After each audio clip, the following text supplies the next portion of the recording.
Idaho Matters podcast is brought to you by St. Luke's On-Demand Virtual Care, which allows patients to see a provider from their home using a computer or smartphone with on-demand care for common ailments, such as a cough, sore throat, or a sinus issue. More information at stlukesonline.org. In collaboration with Boise State Public Radio, the Community Library presents a new podcast, Sheep Stories. I'm host Vance Cunningham. Join me as we listen through the archives of the Trailing of the Sheep Festival to learn about the Scottish, Basque, and Peruvian immigrants foundational to the sheep herding industry over the past century. Hear their stories of traveling to Idaho and learning the language of the sheep. Find Sheep Stories wherever you get your podcasts and at boisestatepublicradio.org.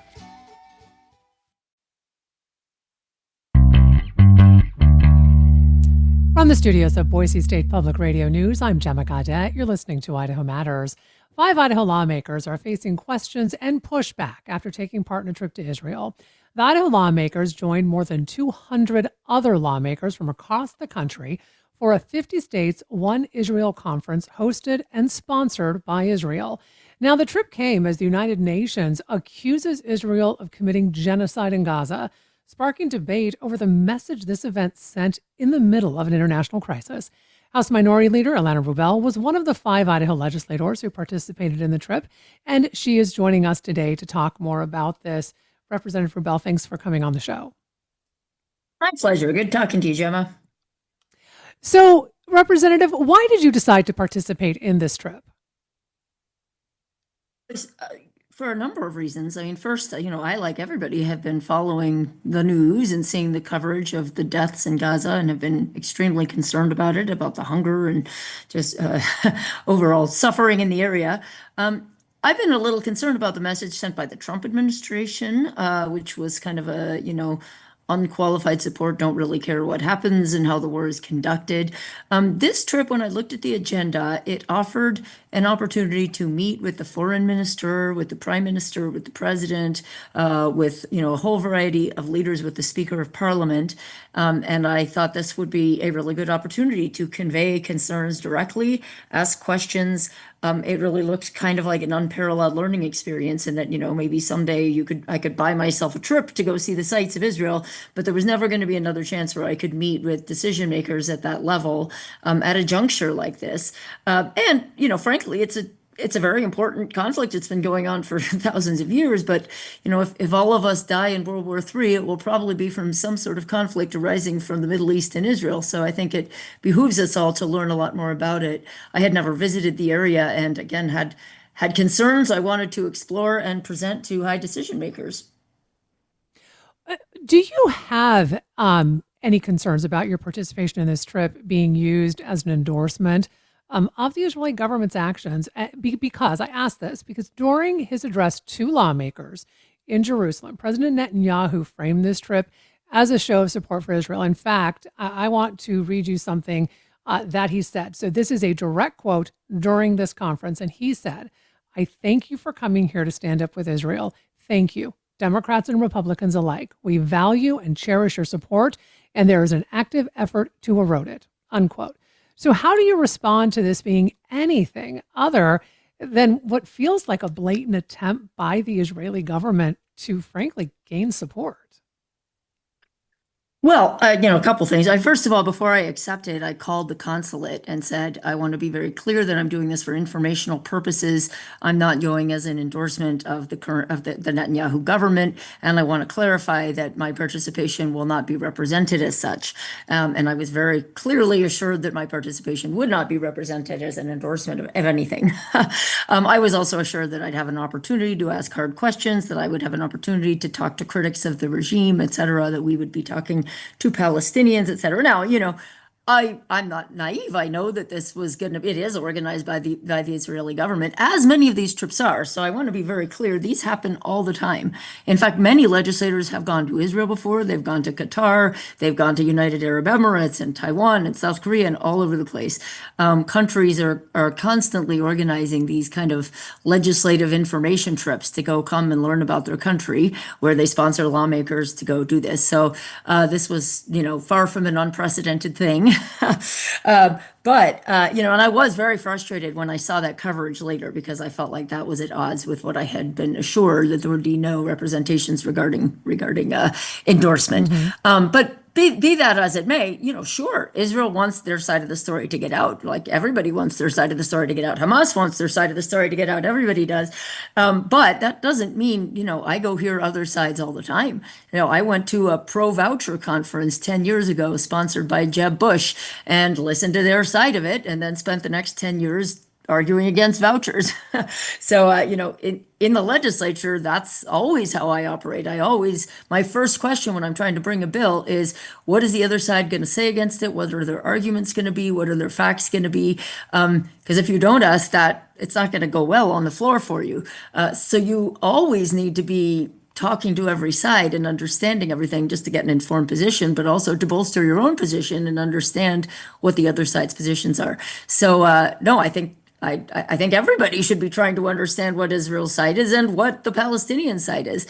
I'm frankly kind of amazed that in the wake of all the political violence we've seen lately, that there's this effort to really triple down on the demonization of the other side and say, how dare one even talk to the other side? How dare one even hear their perspective and hear where they're coming from? I feel that this is a time more than ever that we need to be understanding all sides' perspectives. So I think part of this issue too is that this was not made public to the media. This trip was not.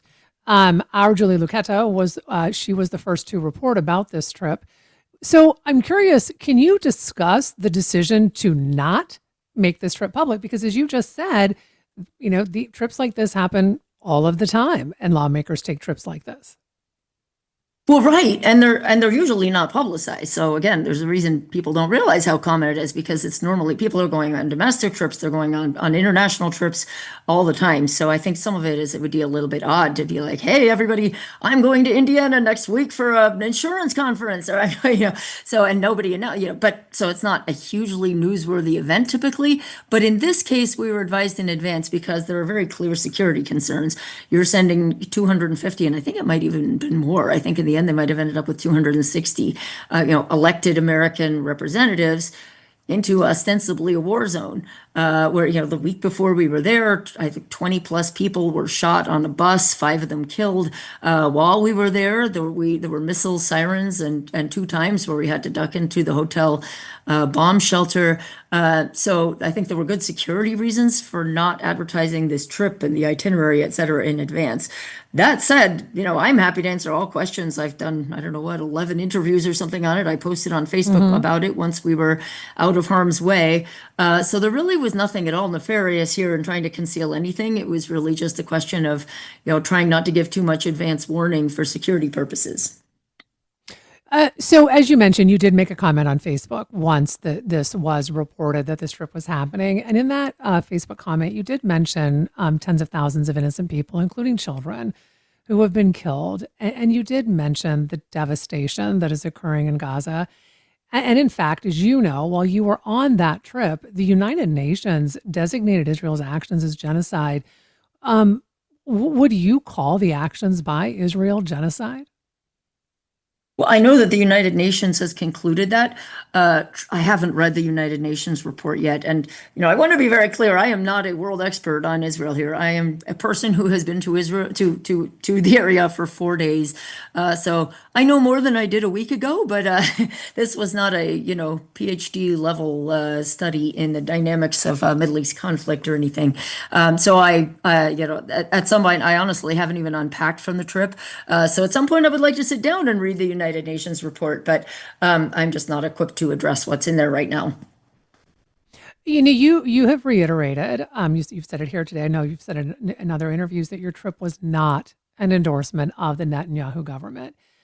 However, Representative, there are activists who point out and believe that Israel has been violating international law and erasing Palestinian culture. I mean, long before this current government. So going on a trip like this, can you understand how activists and critics may say you are endorsing the state of Israel? is that I was going to convey their very concerns to people at the top levels, which I did. There was a big final state dinner where, all the hundreds of legislators were there and the president was there and accepted questions. And I stood up, and I think it may even have been televised. And I stood up and said, I am deeply concerned. The American people are deeply concerned. And I thought this was an important message to convey, as I said, because I don't know that this is really coming from the Trump administration, but said, support in the U.S. is rapidly evaporating due to what we're seeing from the civilian death toll in Gaza. And there will be no support for Israel, soon if this is not very seriously addressed. Can you provide me, any specifics on what your plans are to reduce this, what you're doing currently to eliminate civilian death in Gaza?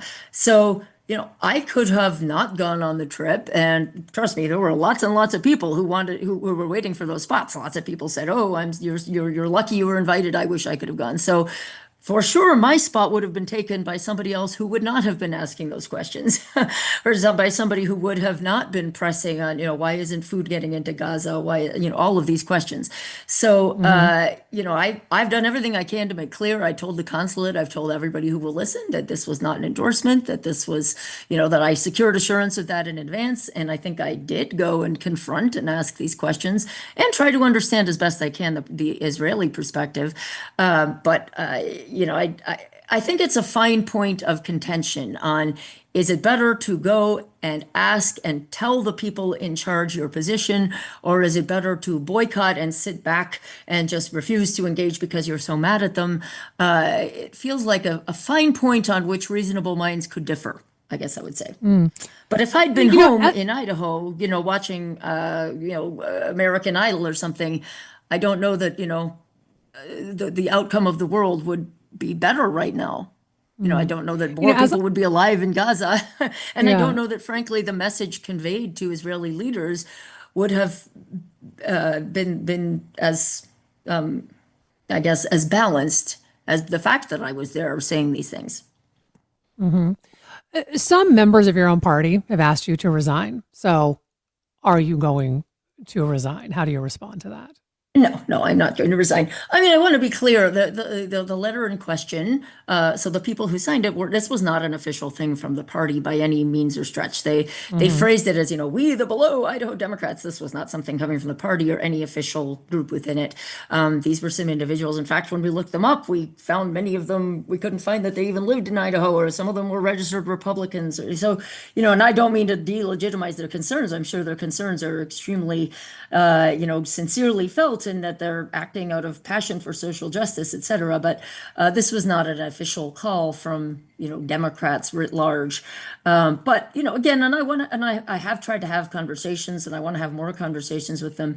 But I just don't know that we get anywhere by refusing to hear another side. Right or wrong, we have to understand every side's position. And as I said, in the legislature, I have to engage all the time with people with whom I could not more vehemently disagree on the most profound matters. I mean, I have a gay son and they want to eradicate his most basic civil rights. And I still have to go in and engage with them and work and sponsor bills with them and have lunch and all of this. It's just part and parcel of trying to be effective in my job. Is you always have to engage across all sides and understand all perspectives, understand what they're going to say when, why are they doing what they're doing, what drives them. And this, it's for better or worse, if people want somebody who will not talk to people they disagree with, or not talk to people with whom they might have very profound moral disagreements. I'm not your woman, but I do think I get much better results in the legislature and everywhere else by always trying to understand the other side. The trip to Israel coincided with a pretty big turning point in the conflict. I mean, Israel actually started invading Gaza with ground troops while this trip was going on. So with that, a lot of folks are criticizing the trip as not being a good look. I mean, in fact, frankly, calling it tone deaf to what's going on in Gaza. So my final question for you is, how do you respond to folks who are really struggling with this decision? Well, I would say we're fundamentally all on the same side. We all want the violence to end. We all, and for one thing, we had absolutely no idea. I literally read about it on the CNN website, the same time everybody else learned about it while we were in Israel, that the ground offensive was happening. So, no advance warning, absolutely no idea. Certainly no effort or intention went into coordinating the timing of this trip with anything happening on the ground, whether it was announcements from the UN or ground assaults or anything like that. It was just the trip was scheduled when it was, and then 2 days into the trip, all of a sudden I read in the news that there's a ground assault. So that was just happenstance, I suppose. But we're all on the same side. We all want to end the suffering. We all want peace. And again, I think it's a fine point of disagreement as to whether or not it's better to try to learn about all the positions and confront people with your concerns, or whether it's better to boycott and sit far, far away. In the end, I think we all need to work together to figure out, and frankly, there's not a ton I can do about this. I mean, this was about personal education and trying to convey that message. But at the end of the day, I'm an Idaho state legislator. So 99% of my job is going to be working on trying to save Medicaid and trying to save public schools and all those things. So, I certainly hope there aren't going to be divisions that impact that important work going forward, because Lord knows we need all hands on deck for everything happening in Idaho right now. And frankly, across the country. I mean, we have people being thrown into vans by masked people without perhaps due process. We have the government cracking down on free speech. We have a lot of fish to fry here. And the question of, whether it's better to tell someone you're concerned about how they're conducting a war versus whether it's better to sit back and refuse to talk to them. I just hope that is not a point that divides us on the big things that have to be solved in this world and in our state. Well, I want to thank you for talking with us. I do appreciate your willingness to do that. We've been speaking with House Minority Leader Ilana Brubel about her and 4 other Idaho lawmakers' recent trip to Israel. Now, we do want our listeners to know that our Julie Lucetta did reach out to the other 4 lawmakers who participated in that trip. She has not heard back from them for comment. Also, be sure to tune into Morning Edition tomorrow morning, because Julie will be taking a more in-depth look at Idaho's boycott, divest, and sanction law. This is very critical information for people to understand. So be sure to tune in to Morning Edition tomorrow. This is the Idaho Matters podcast. I'm Gemma Gaudet.